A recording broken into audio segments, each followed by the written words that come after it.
Assalamualaikum warahmatullahi wabarakatuh. Selamat siang semuanya.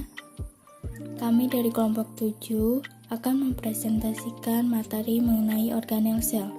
Sebelumnya, izinkan saya memperkenalkan diri. Nama saya Fitri Aula Zuhri dengan NPM 2113023077. Bersama rekan-rekan saya, Tiffany Salsabil Azahra 2113023009, Anggi Anita Putri 2113023017, Rika Septiana 2113023083. Terima kasih. Pengertian sel. Sel merupakan kumpulan materi paling sederhana dari unit penyusun semua makhluk hidup. Setiap sel makhluk hidup mempunyai 3 bagian pokok, yaitu membran sel, sitoplasma, dan organel. Yang pertama ada membran sel. Membran sel merupakan bagian terluas dari sel, bersifat semi-permeabel, dan tersusun atas lipid dan protein sehingga disebut selaput lipoprotein. Yang kedua ada sitoplasma. Sitoplasma adalah protoplasma yang berisi ruang antar selaput plasma dan inti sel atau nukleus. Yang ketiga ada organel sel. Organel sel adalah komponen-komponen penyusun sel yang bersifat hidup, merupakan bagian terpenting dalam sel yang berfungsi mengatur proses kehidupan di dalam sel dan terletak di sitoplasma. Organel sel terdiri dari beberapa bagian dan masing-masing mempunyai fungsi yang berbeda. Adapun bagian dari organel sel akan dijelaskan pada pembahasan berikut ini. Yang pertama, nukleus atau inti sel. Nukleus merupakan organel terbesar dalam inti sel dengan diameter sekitar 5 mikrometer, terdapat di dalam semua sel eukariotik dan berbentuk bulat atau oval. Fungsi dari nukleus antara lain pengatur pembelahan sel, pembawa informasi genetik, pengendali seluruh kegiatan sel, dan memasukkan RNA dari ribosom ke dalam sitoplasma. Kemudian ada retikulum endoplasma. Retikulum endoplasma merupakan sistem membran yang kompleks, terdiri atas saluran-saluran yang menghubungkan sitoplasma dengan nukleus, serta memiliki labirin membran yang sangat banyak. Retikulum endoplasma meliputi separuh dari total membran dalam sel-sel eukariotik. Retikulum endoplasma dibagi menjadi 2. Yang pertama, retikulum endoplasma kasar atau granuler yang banyak mengikat ribosom serta berfungsi untuk sintesis protein. Yang kedua ada retikulum endoplasma halus atau agranuler yang tidak mengikat ribosom serta berfungsi sebagai sintesis lemak, metabolisme karbohidrat, dan detoksifikasi racun. Ribosom. Ribosom terdiri atas butiran halus yang tersebar dalam sitoplasma dan ada yang melekat pada RE kasar. Ribosom memiliki ukuran paling kecil dari organel lainnya, sekitar 15-20 nm.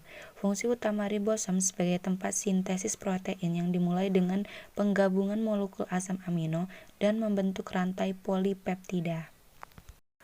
Badan Golgi atau sering disebut dengan aparatus Golgi atau diktiosom. Badan Golgi merupakan kelompok komponen terbesar dan letaknya tersebar di seluruh sitoplasma. Berbentuk seperti kantung atau cakram pipi yang disebut sisterna. Kantung badan Golgi ini bisa lepas dan nantinya akan membentuk kantung-kantung kecil yang disebut vesikel. Fungsi kompleks badan Golgi antara lain berperan dalam memperbaiki struktur membran sel atau membran plasma, sebagai organel yang berperan langsung dalam transportasi materi metabolisme. Saat terjadi kesalahan dalam perakitan karbohidrat dapat berperan sebagai perakit karbohidrat, khususnya oligoskarida pada protein membran. Sebagai organel yang berperan penting dalam proses sintesis protein tertentu, dan berperan penting dalam menyortir protein-protein tertentu seperti pembentukan lisosom. Selanjutnya ada lisosom. Lisosom merupakan membran yang berbentuk kantung kecil berisi enzim hidrolitik, berfungsi dalam pencernaan internal untuk menguraikan molekul yang masuk ke dalam sel. Enzim yang terkandung dalam lisosom contohnya protease, lipase, dan asam fosfatase. Fungsi lisosom antara lain mencerna materi zat yang diambil secara endositosis dengan pencernaan intrasel. Autofag, suatu proses penyingkiran struktur-struktur yang tidak dikehendaki di dalam sel, misalnya menghancurkan organel-organel yang tidak berfungsi lagi. Eksositosis, yaitu pengeluaran atau pembesaran enzim di luar sel. Dan yang terakhir ada autolisis, yaitu penghancuran diri sel dengan cara membebaskan sisi lisosom dalam sel. Lisosom tersebut juga sebagai saku pembunuh diri. Mitokondria. Mitokondria berbentuk oval dan dibatasi oleh membran rangkap. Di dalam mitokondria terdapat matriks substansi dasar yang mengandung enzim ribosom, butir fosfat, dan DNA yang berbentuk melingkar. Matriks adalah cairan yang berada di dalam mitokondria yang bersifat gel dan tersusun oleh air, protein, DNA, ion-ion garam, serta enzim pernafasan yang penting dalam pembentukan ATP.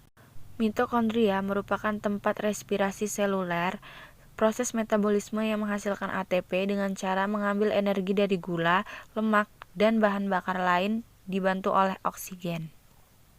Selanjutnya yaitu badan mikro. Badan mikro adalah suatu organel sel berbentuk bulat berisikan kristal yang di dalamnya memiliki membran. Penyusun badan mikro terdiri atas glioksisom dan peroksisom. Fungsi badan mikro untuk metabolisme lemak yaitu mengubah lemak menjadi karbohidrat atau sebaliknya. Selain itu juga menghasilkan enzim glioksilat, katalase, dan glikoliat oksidase. Badan mikro mengandung enzim katalase yang bertindak sebagai katalisator dalam menguraikan hidrogen peroksida yang bersifat racun. Sentriol. Sentriol terdiri atas sepasang badan berbentuk tabung atau silinder dan merupakan suatu kesatuan yang disebut sentrosom. Sentriol berisi sekelompok mikrotubulus dan terdiri atas 9 triplet terletak dekat nukleus. Sentriol berperan besar dalam pembelahan sel. Sentrosom. Sentrosom merupakan salah satu organel sel yang terdiri dari 2 sentriol. Di sekelilingnya terdapat sebuah bahan perisentriolar dan terlibat dalam proses seluler yang beragam termasuk penerimaan sensorik, penggerak, dan embriogenesis. Dinding sel. Dinding sel adalah suatu bagian yang hanya ada pada sel tumbuhan dan merupakan bagian terluar sel. Dinding sel ini tersusun atas polisakarida dan dibentuk oleh diktiosom. Polisakarida terdiri dari hemiselulosa dan pektin. Fungsi dinding sel sebagai turkinitas sel atau kekakuan sel. Dinding sel membuat bentuk sel tetap. Vakuola. Vakuola merupakan suatu organel yang berbentuk seperti kantung yang di dalamnya terkandung cairan senyawa organik dan anorganik. Vakuola ini merupakan organel terbesar pada sel tumbuhan, sedangkan pada sel hewan, vakuola memiliki ukuran yang lebih kecil. Fungsi vakuola diantaranya yaitu tempat menyimpan zat-zat makanan seperti protein dan gula, di dalamnya tersimpan pigmen daun, dan buah, mengatur tekanan di dalam sel, menstabilkan suatu pH, mengisolasi suatu zat, sisa-sisa metabolisme sel. Plastida.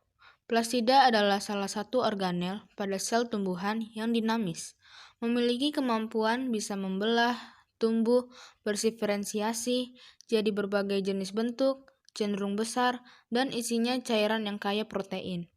Plastida merupakan organel khusus yang hanya bisa dijumpai dalam alga dan tumbuhan, sebagian kecil cyanobacteria, dan beragam produsen makanan dari sel.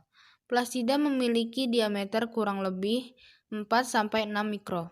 Plastida berfungsi untuk fotosintesis, sintesis asam lemak, dan terpen yang diperlukan untuk pertumbuhan sel tumbuhan. Di sini kita bisa melihat struktur dari kloroplas. Nah, kloroplas adalah plastid yang mengandung klorofil, pigmen karotenoid, dan pigmen fotosintesis lainnya. Bentuk kloroplas bulat lonjong atau pipih dan mengandung pigmen klorofil hijau. Klorofil hijau ini yang membuat tumbuhan mampu melakukan fotosintesis dengan bantuan sinar matahari, air, dan karbon dioksida. Kloroplas memiliki 2 membran yaitu membran luar dan membran dalam. Bagian pada membran dalam terdapat stroma dan tilakoid. Stroma yaitu suatu cairan yang mengisi rongga di dalam kloroplas, sedangkan tilakoid adalah tersusun atas kantung kecil yang ditumpuk secara vertikal di dalam kloroplas.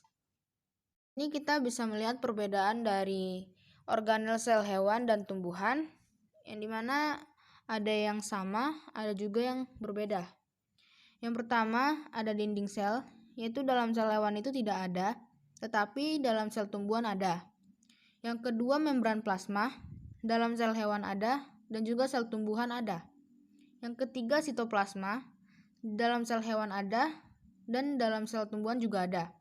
Yang keempat, organel sel, yaitu yang terdiri dari bagian-bagiannya. Ada nukleus, di dalam sel hewan ada, dan juga sel tumbuhan ada. Lalu ada retikulum endoplasma, di dalam sel hewan ada, dan juga di sel tumbuhan ada. Lalu ada ribosom, di dalam sel hewan ada, dan juga di sel tumbuhan ada. Lalu ada sentriol, dalam sel hewan juga ada, tetapi di dalam sel tumbuhan tidak ada. Lalu badan Golgi, dalam sel hewan ada, di dalam sel tumbuhan tidak ada. Kemudian ada lisosom, di dalam sel hewan ada, dan di dalam sel tumbuhan juga ada. Lalu ada mitokondria, di dalam sel hewan ada, dan juga dalam sel tumbuhan juga ada. Lalu ada plastida, di dalam sel hewan itu tidak ada, tetapi di dalam sel tumbuhan ada, yaitu salah satunya kloroplas.